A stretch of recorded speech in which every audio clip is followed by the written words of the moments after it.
go-getter. We are four horsemen. I'm a general. Welcome to AZ and the No on Icon Radio. It's your boy Larvell S. Witt. Welcome back to AZ and the No. You know what time it is. That's it's time right. to That's go. right. That's right. This is your boy Floyd. Floyd, what's AZ happening? in the No. What we got going on today? Oh man, we got some stuff today, boy. Well, before you go into that, I just Okay. want to say one thing, because I know we got some important stuff to talk about. But, you know, we just had the debate. Oh This man. Look, Man. you know, you're gonna vote for whoever you're gonna vote for. Right. Me, Larvell, Shannon Witt, at this point feel that if you did not look at that debate and you still, or if you looked at that debate and you still want to vote for Trump, then you, sir, are the problem. That's all I'm gonna say. Now, I will give it to Trump. He did look more presidential. He was more calmer. Did he still talk over his time? Yes. Did they mute? My thing was, did they mute the mics? Not once. Well, yes, they did. When? They muted his When? mic, but Bro. then they brought it back in. So they did. They muted Exactly, it. that's They it. muted it, and then they was like, then you start hearing them again and stuff Yeah. like that. So I was like, oh, that's not right. I The could one have kept the mute. Yeah, the one takeaway I had, I'm trying to wrap it up. The one takeaway I had was Biden. When he kept looking into the camera, and I felt like he was talking to the American people right there. Right. Now, I went and watched Fox News, of course, afterward, and they said that they didn't like when he did that. It looked like he was pasteurizing people when he was looking into the camera. My thing is, that's what we should be doing, focusing on the American people. Well, I mean, that's the number one thing about camera. The number one rule they tell you is look into the camera. All right, where's the camera? Because you're addressing the people. You're addressing what you're talking about, so that you're actually in their homes with them and Yes. you're speaking to them. Yes, You not know, at them, right. with them. Yes, I feel So- you. So overall, I think Biden won. At least Yeah. I think the blue wave is coming. I'm going to leave it alone there. We'll come back to it. But for right now, what we got going on? Oh Floyd? man, yes, my turn. Woohoo! All right. So now we have in the studio today, AZ in the No is happy to present and introduce to some, present to others, Susan Mercado Gudino. Whoop, whoop. She's running for city council for the District 7. Yes. Where? I mean, you guys got to finish it. Phoenix. Phoenix! Woo! Phoenix! Yes! All right.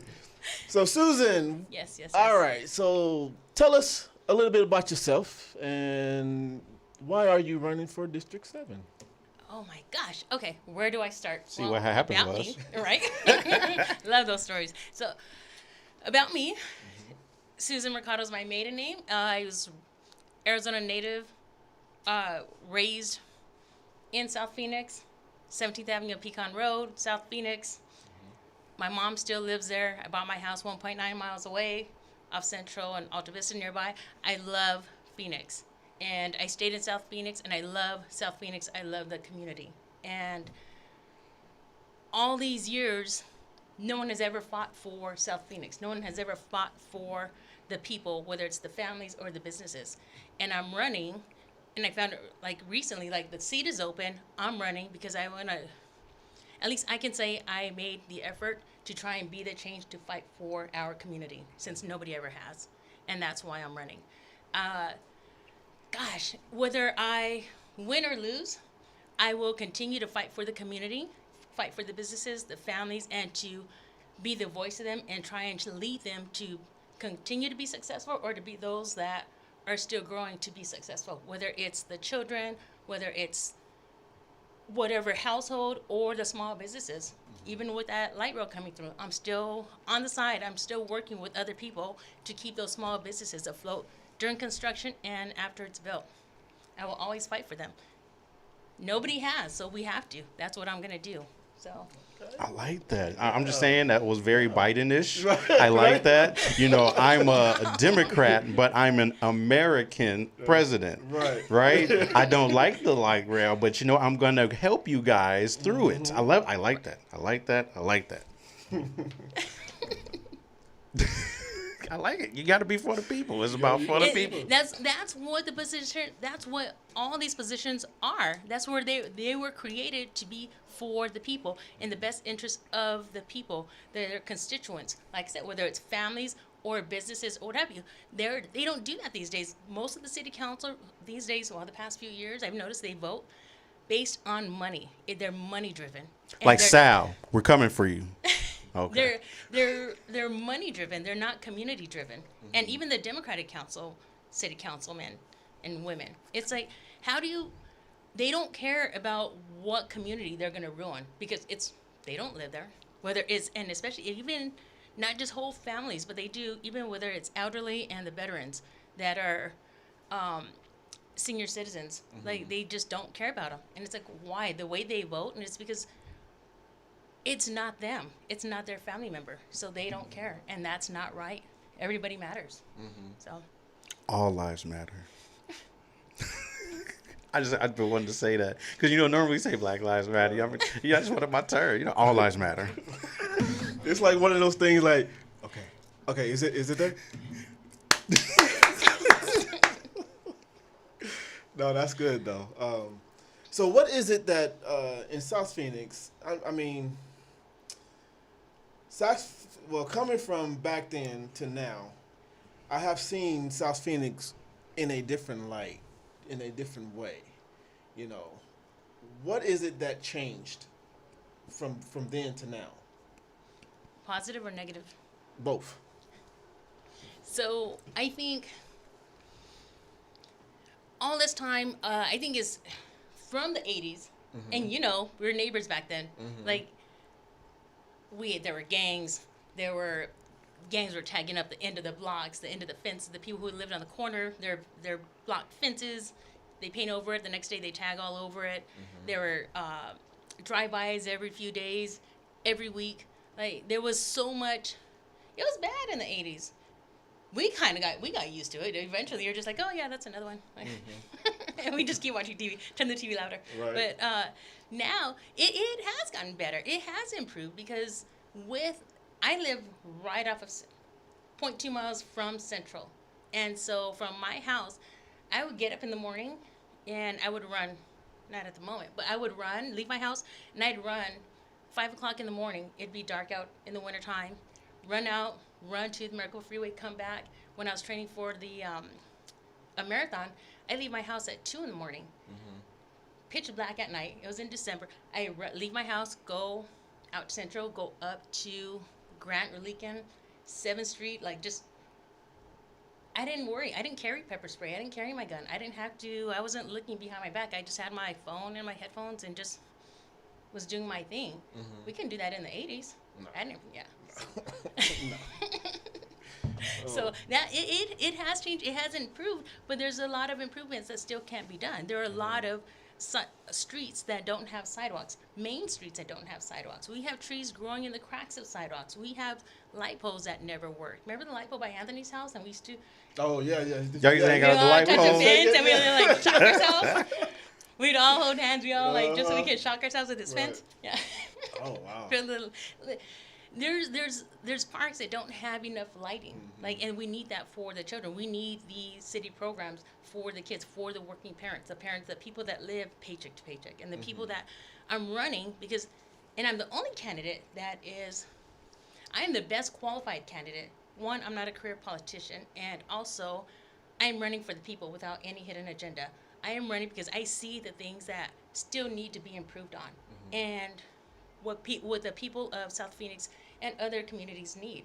Those that work paycheck to paycheck, that need the city programs for help with their kids, for after-school programs. I was one of them. I've experienced that. I need that. I know how helpful that is. I know how helpful a lot of programs are. I know a lot of lighting is just needed and nice. There's parks. There's so many little things. Speed bumps. I mean, it's just being in the community and being there for so many decades, you automatically know what the issues are and in what community. Because just because here's my neighborhood doesn't mean it's the same issues they have a mile away. It's all different. But being in the area, you already know, those are those issues, and we know what ours are. So I think I am. Well, it's not that I think I know I am the best qualified because I have no hidden agenda. I have put everything. I've blood, sweat, and tears. I am in the hole. I've put more money, my personal money, in this campaign than I've received in campaign funding, and I am in the hole. But you know what? Who would do that? Who would do that for a job at $60,000 a year? I'm doing it because I care about the community. I'm doing it because it's something I'm passionate about, and no one ever has. Like, only somebody who's lived there knows what people need and want to improve it. You know, I can see your passion about it. You know, I can understand how that is. Like, just like you said, you know, who would put their own money into their own campaign, you know, and I mean that's an example of what it takes to make things happen. You know, let's deal with the president. Oh, wait, hold on. I don't mean to interrupt you. I don't mean to interrupt you. No, Not like fine. I'm the president or anything. No. Go ahead, that's fine. People have put money into their own campaign, but that's because they have a crap load of money to put in. Right. Who's going to put in money that they don't have? Who's going to put money that's going to put them into debt? My opponents have large sums of money. Of course, one of my opponents, I think she put in $25,000 in 1 quarter in 3 months of her own personal money. Yeah. I mean, I wish I had like And that's one. That's extra not 25,000. that's not even the other quarter or the quarter before that, and it's in the tens of thousands. Like, Oh wow. yeah. But see, like with Trump, he's not putting none of his money in there. Did he put like $8,000 or something of his money It's in? like, I'm like, dude, you need millions and stuff, and you like you putting thousands in there. But Yeah, so no, I'm putting my own.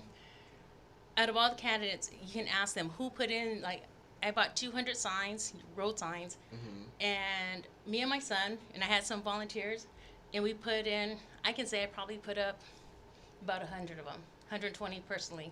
Oh, wow. No, some on my own, some with my son, or with a volunteer that would help me. Rebar, pole digger, I was out there doing it. I bet you none of my candidates put not once a road sign up. They probably don't even know how to put the zip tie on. Like, Oh wow! I am like, Didn't you because have like there's a big sign out there somewhere, like, you know, the ones that will be over the expressway? I have a billboard. Billboard. That's what it. Yeah, that's what it was. Yeah, I got 4 billboards. Oh, 4 of them. Go ahead. Now. I wasn't able to. I don't have enough money to go and send out mailers and so forth, like all my other opponents. But I think this is a way to. People will see me when they go to work or when they're coming home, and then when they see my flyer, they'll put 2 and 2 together. But it will spark attention, and that's what it'll help me that way. But and there's other ways. I had some digital like commercials commercials that are hitting people when they're on their smartphone or on their desktop. So they'll be getting those commercials because I didn't do mailers. I wasn't able to do mailers. Right. But yeah. Oh wow. Yeah. Hey, you gotta But be you creative. gotta be exactly. It's not. I'm not just following, and I don't pay attention to what my opponents are doing, or okay, they're doing this. Let me do this. Let me compete, or let me.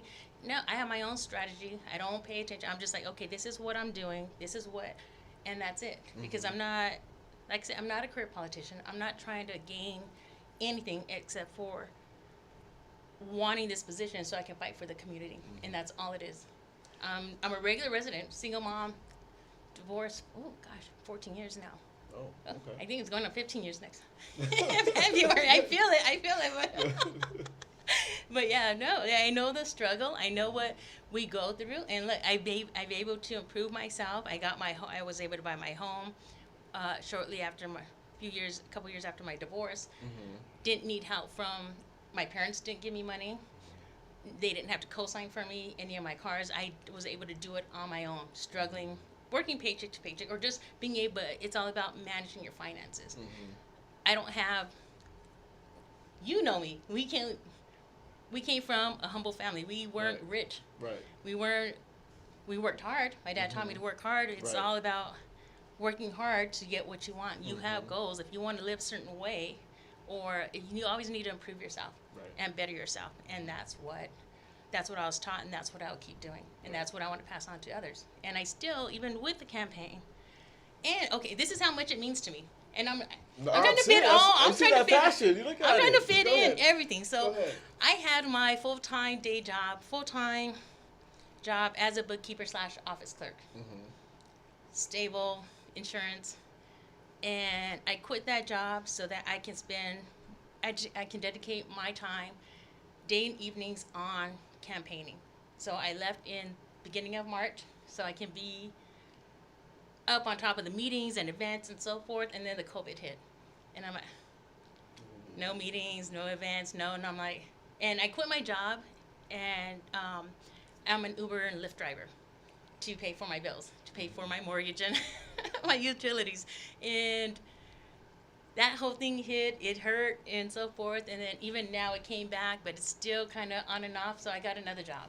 I got another part-time job. That's where I broke my toe. Oh, no. But She got the boot. She got the boot.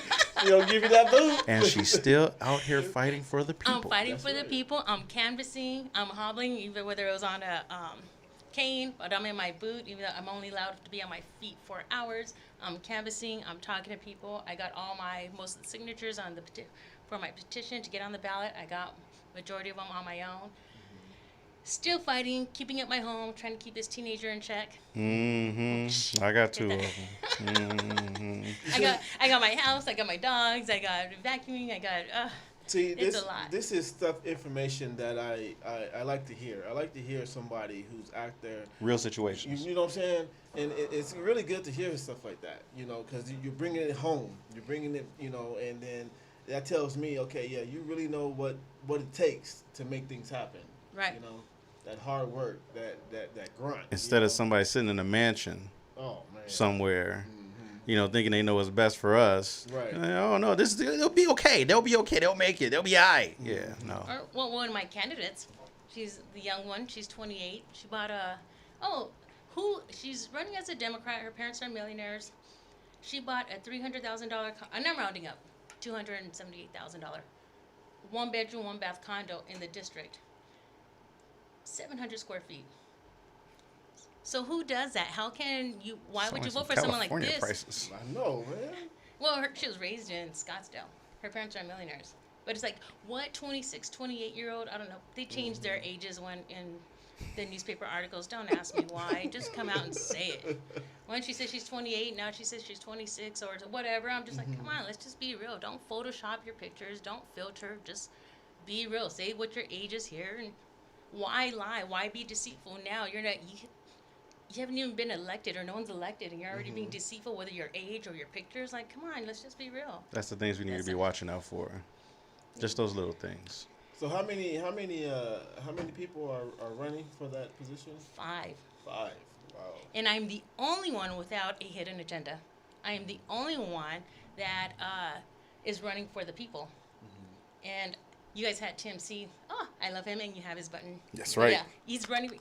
I met him in April, and he's a great person. He's a great person. He's all about helping people. And even when I was knocking on doors and getting signatures, and I was like, oh, hi, I introduced myself. And they're like, oh, we're all felons, we can't sign. And I'm like, oh, okay. And then my friend's like, all right. And I'm like, wait a minute, how long have you been felons? Like, Right, and here comes Tim, because he helps people in those situations. Yeah, restoring exactly. That's why I was like, wait a minute. I go, how long have you been?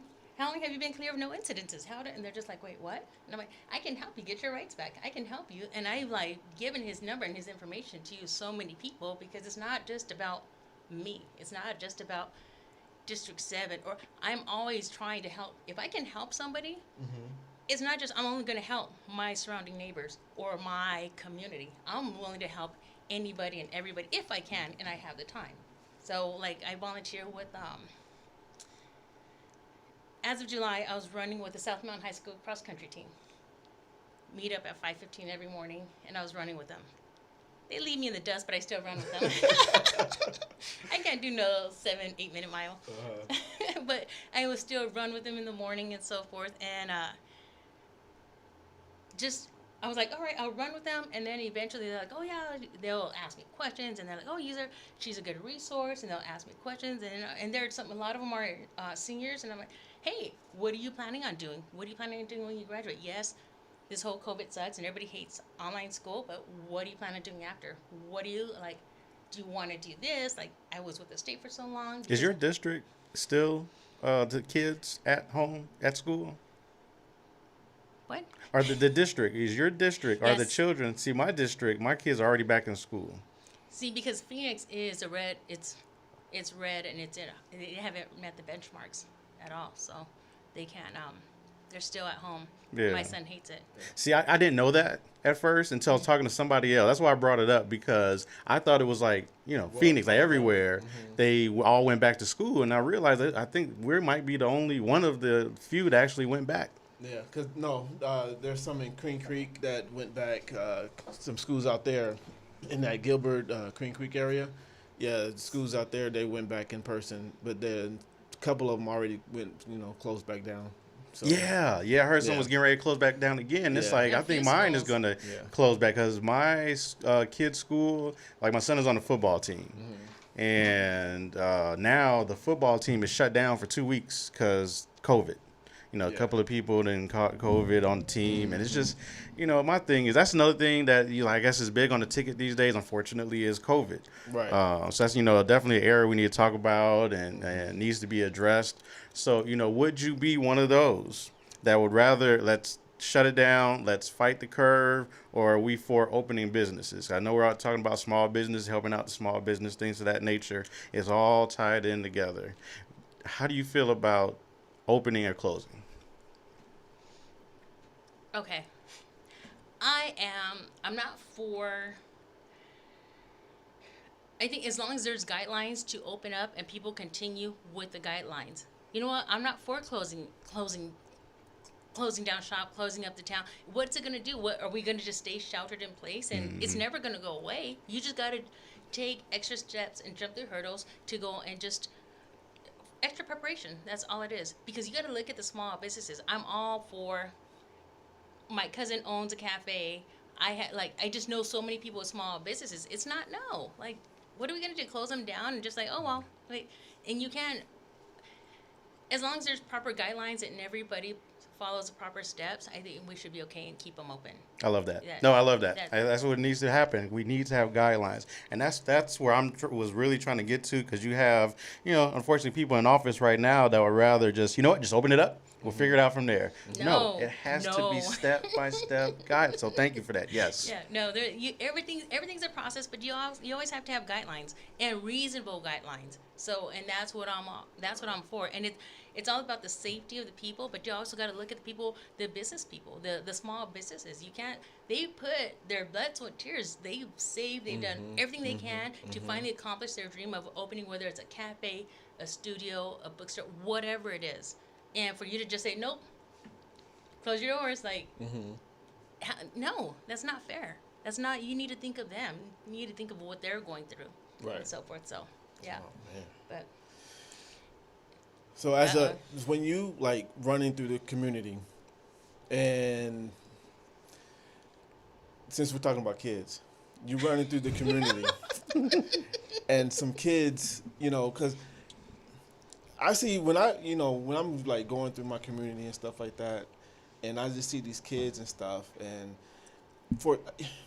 they just be wondering, just wandering around and stuff like that, because they really don't. Either they don't want to go to a recreational center, or they just don't want to just do anything. They just want to wander around. What is it that we can do to help these kids to get their mind set on doing stuff like some positive stuff and turning their lives around into to go to a place where they can, like a recreational or boys and girls club, or Because we forget about the kids, because they are affected. Yeah. Right.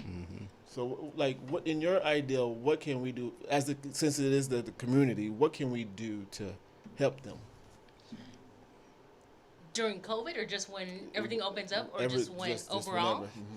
And see, when we were younger, we never did that. We never went to no after-school program. We walked home. We played in the street. Right. We played like that was the best time back then. Now I do. This South Mountain Senior Center is behind me at Reposo Park on Alta Vista. And when my son was going to school, when he would get out of school and some other friends, a lot of kids went to that senior center because they're like, oh, let's go play basketball, let's go and do this. So I didn't see kids roaming around. Some went home because they know they had their parents at home, they can do that. But I don't see kids roaming around as much now as when I did, like, when I was roaming around when I was little. But we really didn't get that into trouble. Well, see, you know, because you got to look at it. Because back then, because look at it. Back then, you know, we were more so of wanting to play. We wanted to, you know, Yes. just be around each other so that we can just, you know, have fun, you know. Yes. And we wasn't thinking about all that other stuff that was going on. We just wanted to, you know, go outside. And, Dirt wars, yeah. like dirt rock war. Yeah, we did all kinds of stuff. Yeah. To entertain us, and we never got. We didn't do anything violent or just like be malicious or anything. And I think currently is if they keep, but I think the senior center or like where the kids can go after school, that's closed. Everything is closed down. So how can you say, oh, let's open up these programs, or what can we do for kids to keep them from wandering around in the street? It's kind of hard to say what we can do now because everything is closed down. Nobody wants, and of course, if you open up something, it's a liability for whether it's the city or if it's a private, like Boys and Girls Club or something. It's a liability. And the whole thing with insurance companies, because I heard some insurance companies are saying, well, if you catch the virus from somewhere else, we're not gonna cover you, like those expenses, and that's not fair. So I think you can't keep the kid. Everybody's going crazy, and it's off. My son is 16, and he hates it. He's like, when can I go to school? Can you just check to see if, like, because I heard some schools they're letting people go in once a week, 1 day a week, or 2 days a week or something. And I said, oh, I heard.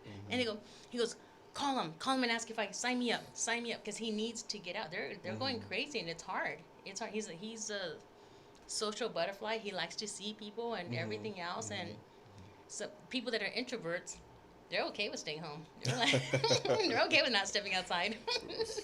So it's just hard. It's hard to say during these times because it's a liability for those people to have a program for them to go to do anything. But wouldn't it be good to say, like, if they did have somebody or a place that they can go during this time, that, or not even go, but they can talk to, or virtual talk to, or, you know, like a Counselor or a big mentor brother or something like that, so that they can stay in a positive mindset. And that's one thing that's hard to say. I don't want to say there's nothing out there. I think it's difficult. Like I said, it's a whole liability. You can't have a big brother, big sister, because you don't know where that big brother or sister, if how sanitary they're being or whatever, and then they're not sure about the family. Most people that have a big brother, or most kids that need a big brother or big sister, they come from poor families. They come from like low income families, and they're not sure if they're going to be sanitary or if they're going to have it, and they don't want to. I'm sure they're not going to want to take it to their kids if they do have a family. Right, so there's that liability issue. And as far as, because I still, even though I have my broken toe and I'm in my boot, I still meet with the team. I still meet with them at 5:30 in the morning, and so forth. And of course, have your mask. We all come out. We have our masks. They take their temperature. Social distance. We're telling everybody social distance, and then it's like afterwards, it's like, okay, you guys got to go get ready for school, and they just want to stay and chit chat and socialize. Why? Because they can't socialize anywhere else, and they're like, and the coach is like, you guys, you need to go, or no, and it's like, but they need that interaction, that in-person interaction, and that's the only way they're getting it. So Okay. per the school, we have to, like, once practice is over, you need to leave and go. Like, you can't just, hey, no, don't be hanging around and talking. Yeah, you can't. Go, get them out of here. You don't have to stay here, but you can't, or you gotta go home, or so you can't stay here. With city council, okay, for Phoenix, what is it that, what is it that people need to know about this whole thing, this whole city council? What is it that, like, somebody like me that don't know anything about city council, what do I need to know? So, with city council, people need to do their homework, and they need to go when they're voting. Look at it. You got to remember that city council person is going to represent you.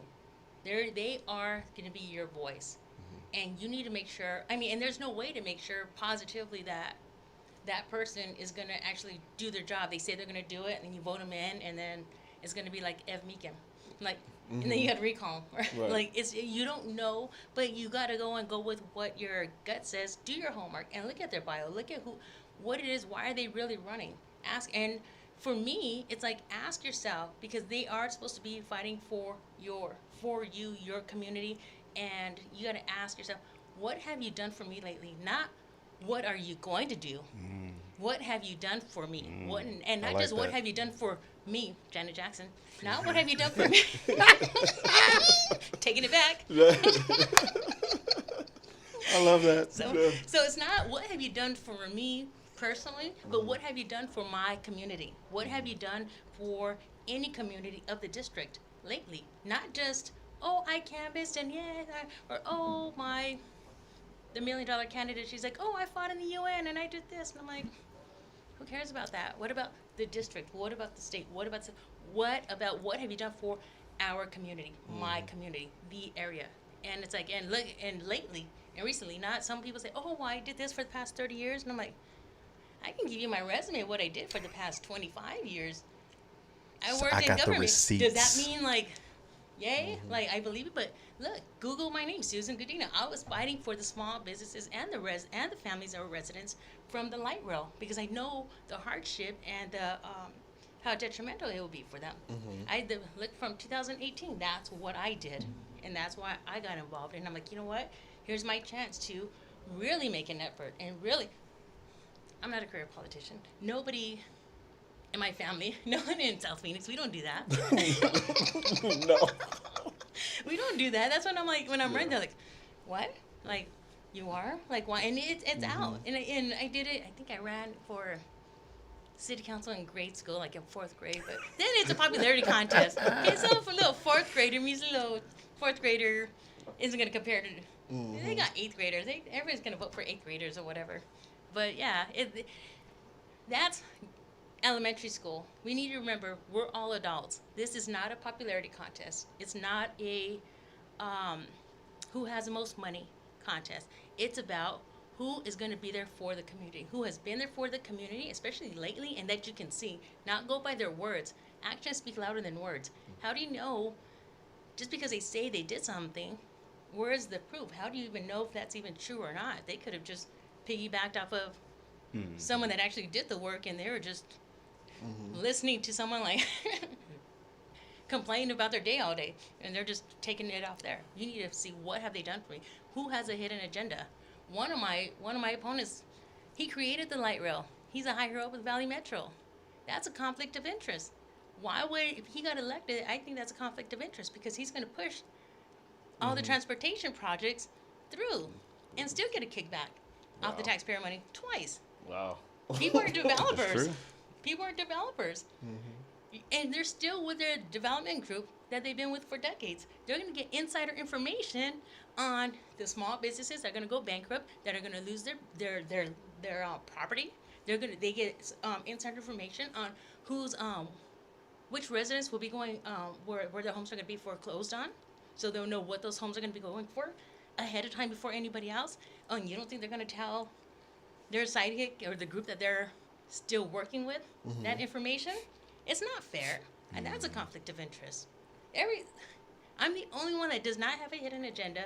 I don't have a conflict of interest of any kind, and I am not trying to get rich or anything off this, or make a notch in my political belt, or even become a career politician. My son was like, oh, you could be mayor, and then governor, and then you could be president. Oh, Mom. And I'm like, no. No. He was like, Mom, but yeah, no. I said, no, I don't want to. That's not it. I am running just to fight for our community, and that's all it is. And it's not, and it's so funny because my opponents have so much money, and yet they're copying me. I had my slogan of fighting for our fair share back in mid-June. The $1 million baby, she was sending a text out, oh, she knows District 7 hasn't gotten their fair share. She's going to fight for it. And I'm like, people are sending me the text messages. I'm like, she stole my slogan. She just rearranged it. And then one of my other opponents, her slogan was community first. Then she had signs redone that says, "I will fight for your fair share." Then she changed, "I will fight for our fair share." I'm like, So you're Really? a threat. Yeah. That's what I heard out of Yeah. that. yeah, Yeah. underdog. Yes. Underdog. Little tiny me. They have hundreds of thousands of dollars. They've been campaigning for years, and they have all crap load of money. They don't even work. They're collecting money from people from other accounts where people are like, they don't have to work. I'm the one. Uber, Lyft, and my part-time job at a convenience store to pay my bills, just so, along with canvassing, and take Wish care I of my could son. Uber. But the way my driving record's set up. Nah, it's too much of a hassle now. That's why I went for the other part-time job at night. So I was working 10 to 5 in the morning, go home, change, Uh-oh. See what happened was, right? right? Oops. So Good. for people who wants to know more information, will get more information from you or about you, how can they do that? They can go to Susan Ford, FOR District 7, and it's the number 7.com. You can reach me at my Facebook page, which is Susan Mercado Gudino for District 7. I do have an Instagram, which is Susan47. And, well, that's just Instagram. I'm not really a social media. Hey, but the younger generation, they are some Instagram people. That's Right. why I had to create an account, and I'm like, I know how to post a picture or a couple pictures. And then they're like, you're doing too many hashtags. I'm like, you said do hashtags. Well, you got to do this. Well, I don't know. I'm like, okay, let me add. I don't know. I'm not really. They go, oh, did you see this on? And my friend's like, oh, did you see this on Instagram? I said, I don't know how to look at stuff on Instagram. It's like I know, Twitter. I I don't do post. Twitter. I post on Instagram, but on Facebook, and they're like, oh, Facebook's for old people. It's ours. It's for us. Y'all can go Right? have Twitter and Instagram. But yeah, no. So yeah, it's Susan47, and if you don't wanna, if you can't remember Susan4District7.com, you can Google Susan47, and it's Phoenix, and it'll take you to my website. It'll take you to my Facebook page, and the link for Instagram should come up. If you want to know what I've done for the community, Google Susan Gudino, Gudino, and you'll see the interviews I've done for the light road, that I was trying to fight it for the families and the small businesses of the community, because I don't want them to go bankrupt. And of course, it's a safety issue for my neighborhood and a few others. So it's all about safety and protecting the people. I had a question because I know this is another thing that's been happening. Have you noticed, have you heard any issues? Because, there's some people in office that say voter fraud and, the voter is rigged. And, have you noticed any issues? Or has everything been running smoothly in your area, your district, as far as voting? Recently, Like, is it hard to get to the votes? Because you know how you got places where they try to send them all over here, and you got the long lines, and then you have people saying that people are coming to mess with them at the polls. I've heard a lot of stuff with the voting. Have you heard any issues with voting? well, I remember last year, or you hear it out there. I haven't heard anything. Good. Because I know last year when we're doing the light road, a neighbor, she walked right across, and they said, "Oh, you voted already?" She's like, "No, I didn't. This my first," and they were, but as far as I haven't heard anything, Good. as far as voter fraud, I don't. They're okay. So I am old-fashioned. I'm old like Facebook, older than Facebook and older than Google. But I'm still old-fashioned, and I don't do the mail-in ballots. I go in person. Same. I go, and you know what? And I'm gonna do it on November 3rd. Same. I will get up in the morning, and I will be there between 6 and 6:10 in the morning to go and vote in person. Put it through the machine and let them give me my sticker and slap it on. And people are they're pushing this. I'm not saying it's voter fraud, but my doubts they're pushing these mail-in ballots. Okay, last year when we did the light rail, the mail-in ballots, you put them in a bucket, and then I'm like, wait a minute. So when do you count them tonight, and you go over, because the polls were open for 4 days, and they said, oh no, they all stay here, and once the polls close on the final day at 7 p.m., they lock them up, put them on a truck, and take them downtown to go get counted. That's Phoenix, people on the other side of South Mountain, Cape, everywhere. That's what they do. Okay. All right. And then, then they still have to transfer them over there, open them up by hand, and slide them through and count them with a machine. So how is it all these mail-in ballots, and yet they can call an election in 2 hours? Like That's a lot of ballots. That's yeah. a lot. There's no machine to do it and run them through, and it's like, and then even the next day you have all these ballots. I'm like, you're calling an election, and people are still traveling to go and get their ballot to the downtown. It didn't make sense to me. It didn't, and I don't like the way that works, and I don't believe that. To me, I don't think that maybe all the ballots are being counted. I think they take a handful, which is what also they said. They take a handful, open them up, and whatever that range is, they just say, okay, let's call it good, and that's how everybody's gonna vote.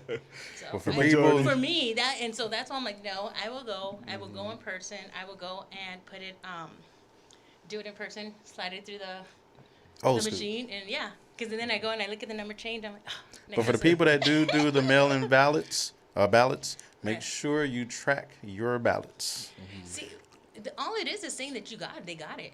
They just, all they do is just scan and say, oh, you got it, and it's thrown in a bucket in downtown.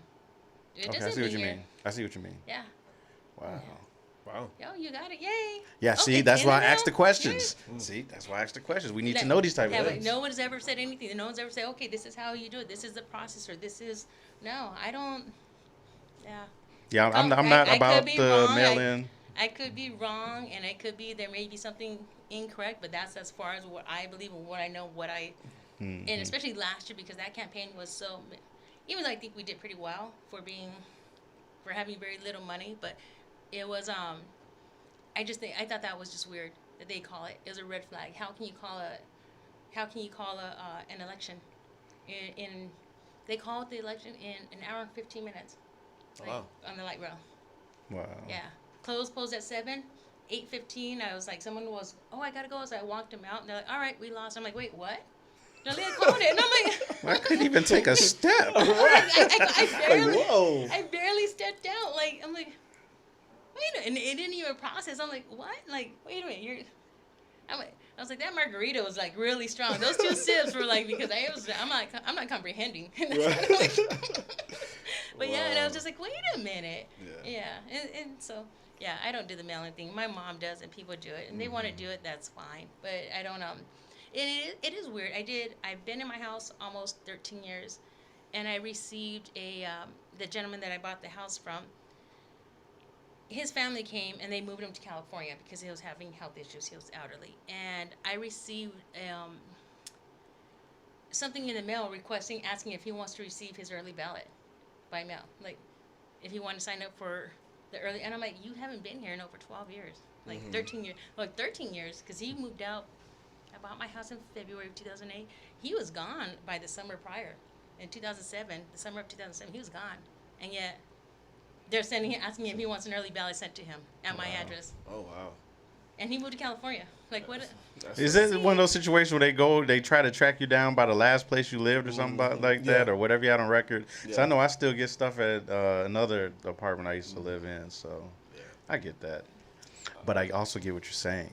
That's why I'd rather just go to the poll. November 3rd, let's just go in droves. Stroll to them polls. So we're going to have to wrap this up here. Yes. Vote for Susan for 7. Susan for 7. Susan for 7. The So, only and best candidate there is for District 7. You won't be sorry. So, and Susan, I hold myself accountable. Go ahead. What is it that you want to let us know? What is it you want to tell us that we don't know, or what you want to know? Final thoughts. Final Oh my! thoughts. How much time do I have? No. You're not gonna turn my mic off, are you? Don't play music either. It's gonna distract me and I have to start over. So, all right. So, Susan Mercado Gudino for District 7. I am raised in the district. Been in the district over 40 years. I care about the community. That's why I'm running. No one's ever cared about us in the over 40 years I've lived there.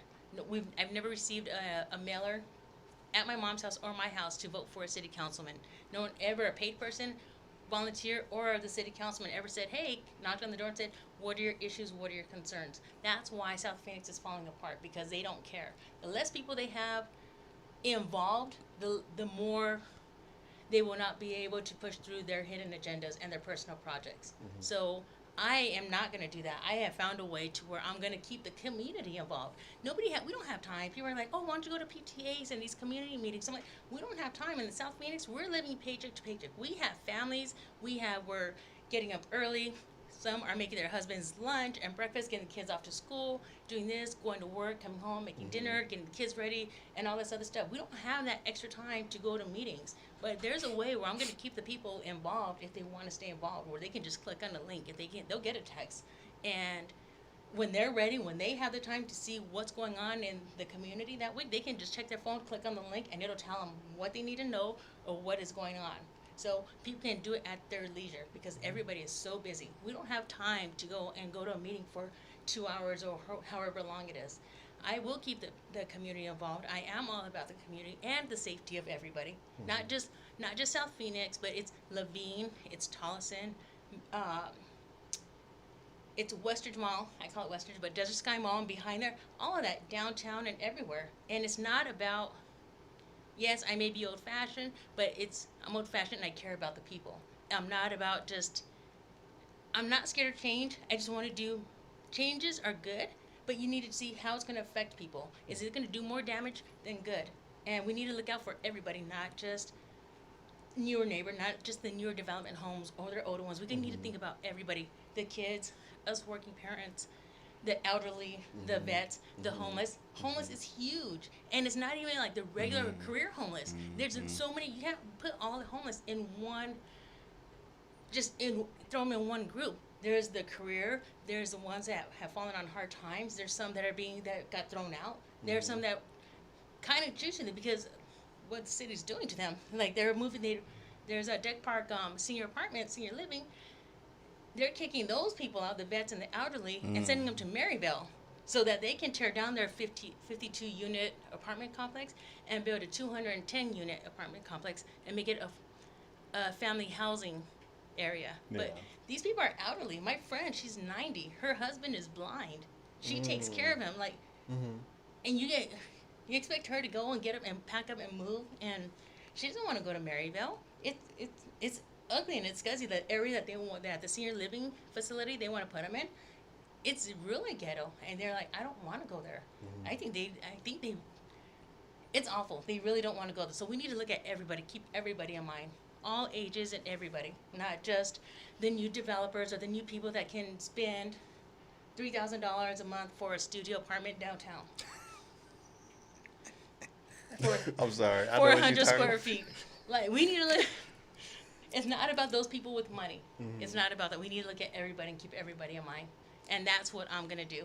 And I will do it. And I will hold myself accountable, just as I would hold everybody accountable for any wrongdoing that they're doing. Any wrongdoing. And I'm like, I will admit it. And I'm like, there's no way. I'm not going to lie. I'm not a good liar. I don't lie anyway, but I'm not gonna I won't lie, and I will keep my word and fight for the people and the community, and everybody knows that. Everybody that knows me knows that. All right. Well, thank you so much. Oh wait, hold on. No. No, that was some good information, though. You know, it's I mean, people, we have to understand that, do your research, because it is time to vote. And this is the time. We got like 10 days, less than 10 days. Yeah. Less 10 days. Yeah. So if you haven't voted already, then make sure you do your research and, research rights. And when you do, you'll find out that Susan is the best candidate for District 7. Susan for 7. Susan for 7. Susan for 7. Woo-hoo. Make it happen. All right. Well, we're out of here. Thanks for tuning in to AZ in the Know. Once again with your boy Larvell. And Floyd. Yay.